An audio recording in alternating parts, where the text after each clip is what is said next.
കഴിഞ്ഞ സീസണൊക്കെ നിങ്ങൾ എടുത്ത് നോക്ക്. തമിഴിൽ ഞാനിപ്പോൾ ചെന്നൈ പോയിരുന്നു. അവിടെ നിന്നൊരു ഇൻഫർമേഷനാണ്. ഇപ്പം കുറച്ച് കഴിഞ്ഞിട്ട് പറയണോ ഇപ്പോൾ പറയണോ? എങ്ങനെയാണ് ചെന്നൈ പോയത്? ചെന്നൈയിൽ ഒരു ആവശ്യമായിട്ട് പോയത്. അവിടെ നിന്ന് കിട്ടിയ ഇൻഫർമേഷൻ എന്താണ്? അല്ല, ഇത് ഈ പ്രൊഡക്ഷൻ ഹൗസ് തന്നെ ഇതുപോലെ പല മത്സരാർത്ഥികളോടും ചെയ്തിട്ടുണ്ട് തമിഴിൽ ഇതിന് മുന്നേ. അതിൻ്റെ പേര് കേസൊക്കെ ഉണ്ട് തമിഴ്നാട്ടിൽ. കൃത്യമായിട്ട് പോയി ഇത് ഫോളോ ചെയ്തുകൊണ്ടിരിക്കുകയാണ് സിബി അല്ലേ? ചെന്നൈയിൽ ഇതൊക്കെ അന്വേഷിക്കാൻ വേണ്ടി പോയാണ്. അതെ അതെ. അപ്പോൾ ചെന്നൈയിൽ നിന്ന് അവിടെയൊക്കെ പോകുമ്പോൾ അവരുടെ ഒരു ഗ്യാങ് അവിടെ ഉണ്ട്. ഭയപ്പെട്ടോ? ഭയപ്പെട്ടില്ല. ഭയപ്പെടേണ്ട വക്കലിനെത്തി രക്ഷപ്പെട്ടു. എന്തെങ്കിലും അല്ല, ഡയറക്റ്റായിട്ടൊന്നും വന്നിട്ടില്ല. പക്ഷേ കൃത്യമായി അവർ ഞങ്ങൾ വന്നത് അറിഞ്ഞു എന്നെനിക്ക് മനസ്സിലായി. എന്തെങ്കിലും പ്രശ്നങ്ങളുണ്ടായോ? ഇതുവരെ ഒന്നും ഉണ്ടായില്ല. ഭാഗ്യം. പ്രശ്നം ഉണ്ടാകുന്നതിന് മുന്നേ രക്ഷപ്പെട്ടോ എന്ന് അവിടുത്തെ ഒരാൾ എന്നോട് പറഞ്ഞു. ഓ, അതിൻ്റെ ഉള്ളിൽ നിന്ന് ഒരാൾ പറഞ്ഞു പ്രശ്നമുണ്ട്, വിട്ടോ, ഇനി നിൽക്കണ്ട ഇവിടെ, സ്ഥലം വിട്ടോ എന്ന് പറഞ്ഞു. ഒറ്റയ്ക്കാണോ പോയത്? അല്ല, എൻ്റെ കൂടെ ഒരു ആളുണ്ടായിരുന്നു. അപ്പം ഏത് നിമിഷവും എന്ത് സംഭവിക്കാം? എനിക്കറിഞ്ഞൂടെ ചേട്ടാ, അങ്ങനെയൊക്കെ ഇവർക്ക് ചെയ്യാൻ പറ്റും. കേരളത്തിൽ തമിഴ്നാട്ടിൽ ചെയ്യും. ഇവിടെ ഇപ്പൊ തമിഴ്നാട്ടിൽ പോയപ്പോഴാണ് അവിടെ വെച്ച് ചെയ്യുമായിരിക്കും. ഇവിടെ വരെ തന്നെ നമ്മളെ തൊടുന്നത് നമ്മുടെ നാടല്ലേ, കേരളമല്ലേ. അങ്ങനെ എന്നെ എല്ലാം ചെയ്താൽ നിങ്ങളൊക്കെ നോക്കിക്കൊണ്ടിരിക്കും. വീട്ടുകാർക്ക് ഭയമില്ലേ? ഉണ്ട് ഉണ്ട്. എൻ്റെ അമ്മയെ വിളിച്ച് അമ്മയുടെ ഫോണിൽ ഭീഷണി കോള് പോയിട്ടുണ്ട്. ഇതൊക്കെ റെക്കോർഡിംഗ് ആണോ? അത് ഇവർക്ക് റെക്കോർഡ് ചെയ്യാനൊന്നും അറിയില്ലല്ലോ. അല്ല, ഇതൊക്കെ ഇത്രയും ഭീഷണി കോൾ ലിസ്റ്റ് ഉണ്ട്. നമ്മൾ കേസ് ഇത്രയും ഭീഷണി കൊണ്ടായിട്ട് എന്താണ് സിബി ഒരു പരാതി കൊടുക്കാത്തത്? ചേട്ടാ, അതിലേക്ക് വരാം. എനിക്ക് ചെന്നൈയിൽ ഉണ്ടായതിന്റെ പ്രശ്നങ്ങൾക്ക് എനിക്ക് കേരളത്തിൽ പരാതി കൊടുക്കാൻ പറ്റില്ല. ചെന്നൈ കൊടുക്കണം. ചെന്നൈ കൊടുത്തിട്ടും പോരണം. ചെന്നൈ കൊടുക്കുക എന്ന് പറയുന്നത് ചെറിയ കാര്യമല്ല, വലിയ കാര്യമാണ്. അത് ഞാൻ മനസ്സിലാക്കി ചെന്നൈ പോയപ്പോൾ. ഓക്കെ, ഞാൻ ഹിറ്റ് ചെയ്യുന്നത് ഒരു കോർപ്പറേറ്റ് ജയൻറ്റുമായിട്ടാണ്. അവരുടെ പരിപാടികളൊക്കെ ഒന്നും നിങ്ങൾക്കൊക്കെ നമ്മൾ സിനിമയിലൊക്കെ കാണൂലേ, അതാണ്. ഇവിടെ അമ്മയെ വിളിച്ച് ഭീഷണിപ്പെടുത്തി ഇവിടെ കേരളത്തിൽ അതിന്റെ ആ നമ്പറും വെച്ചിട്ട് ഞങ്ങൾ ഓൾറെഡി ഒരു പരാതി മൂവ് ചെയ്തിട്ടുണ്ട്. ത്രെറ്റനിങ് കോൾസ്, എനിക്കൊരു ത്രെറ്റനിങ് കോൾ എന്ന് പറയുന്ന രീതിയിൽ നമ്മളൊരു പരാതി മൂവ് ചെയ്തിട്ടുണ്ട്. അത് അന്വേഷണം നടക്കുന്നുണ്ടോ? ഇല്ല, തുടങ്ങിയിട്ടില്ല.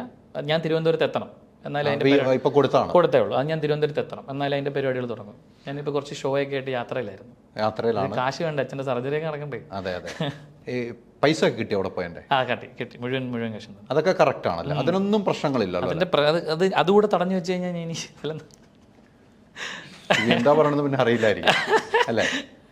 ഞാനൊരു ദിവസം അവരെ വിളിച്ചിട്ട് പറഞ്ഞു എനിക്കിങ്ങനെ ഒരു ഇന്റർവ്യൂസ് ഒക്കെ വരുന്നുണ്ട്, ഞാൻ കൊടുക്കുകയാണ്, കാശ് തരും. അപ്പോൾ പുള്ളി അയ്യോ ഇന്റർവ്യൂ ഒന്നും കൊടുക്കണ്ട, പിന്നെ പേയ്മെന്റ് ഇപ്പം തരാം.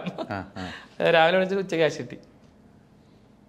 അപ്പം സിബി, നമുക്ക് ഈ പറഞ്ഞ പോലെ ഫിനാലയ്ക്ക് മുമ്പ് ഒരു ബോംബ് പൊട്ടിക്കാൻ വേണ്ടി ഇരിക്കുകയാണ്. ഒത്തുതീർപ്പായില്ലെങ്കിൽ ബോംബാണെന്ന് പറഞ്ഞോളൂ, എൻ്റെ കയ്യിലുള്ള കാര്യങ്ങളൊക്കെ ഞാൻ പറയും. അത് മൂവികൾ മീഡിയ ആയിട്ട് ഷെയർ ചെയ്യുന്നതായിരിക്കും. തീർച്ചയായിട്ടും. അങ്ങനെ സംഭവിച്ചില്ലെങ്കിൽ ഇല്ലെങ്കിൽ മൂവികൾ മീഡിയ ആയിട്ട് ഇതേപോലെ നമ്മളിരുന്ന് ചർച്ച ചെയ്യുന്നതായിരിക്കും. അതിനുവേണ്ടി പ്രേക്ഷകർ കാത്തിരിക്കുക. അതിന് മുമ്പ് പ്രശ്നങ്ങൾ തീരട്ടെ എന്നാണ് നമ്മളൊക്കെ ആഗ്രഹിക്കുന്നത്. കാരണം സിബിയുടെ ജീവനുണ്ട്, സിബിക്ക് മുന്നോട്ടുള്ള യാത്രയാണ്. പ്രശ്നങ്ങൾ തീരട്ടെ എന്ന് ആഗ്രഹിക്കുന്നു. പക്ഷേ ഇല്ലെങ്കിൽ കൃത്യമായ തെളിവോടുകൂടി ഓഡിയോ ഉൾപ്പെടെ തെളിവുകൾ സഹിതം സിബി പുറത്തു വിടുമെന്നാണ് പറഞ്ഞത്. ഇതൊരു ഭീഷണിയുടെ സ്വരമല്ല എന്നും കൂടെ ഞാൻ പറയുന്നു. ഭീഷണിയുടെ സ്വരമല്ല. നിങ്ങൾ കാണിക്കാമെന്ന് പറഞ്ഞാൽ ഫുട്ടേജ് എന്തുണ്ടെങ്കിൽ നിങ്ങളും കാണിക്കുക. അവിടെയും ഭീഷണി വേണ്ട എന്നാണ് സിബി പറയുന്നത്. എനിക്ക് ഭയമില്ല ചേട്ടാ, ബിക്കോസ് അതിൽ ഞാൻ അവിടെ എന്താ ചെയ്തെന്ന് എനിക്കറിയാം, എനിക്ക് കൃത്യമായി അറിയാം. ഇപ്പോൾ ഓൾറെഡി ഭ്രാന്തനാക്കിയില്ലേ, ഇതിൽ കൂടുതൽ ഇനി ഒന്നും അവർക്ക് ചെയ്യാനില്ല. ഭ്രാന്തൻ എന്ന് പറയുന്നത് കാര്യം എന്ന് പറഞ്ഞാൽ ഭ്രാന്തൻ പുറത്ത് വന്ന് എന്ത് പറഞ്ഞാലും ആൾക്കാർ കേൾക്കില്ല. അതുകൊണ്ടാണ് എന്നെ ഭ്രാന്തനാക്കിയത്. ഭയങ്കര ബുദ്ധിയുള്ള ആൾക്കാരെന്ന വിചാരം. പക്ഷേ ഇത് 21ാം നൂറ്റാണ്ടായി കഴിഞ്ഞ്, അത് അവർക്ക് അറിയില്ല. അപ്പം ഞാനും ഇവരോട് പറയുന്നത്, ഞാനും ഭീഷണിപ്പെടുന്നൊന്നുമല്ല, എനിക്ക് ജീവിക്കണം. ഞാൻ പറയുന്നത് this A request from my side.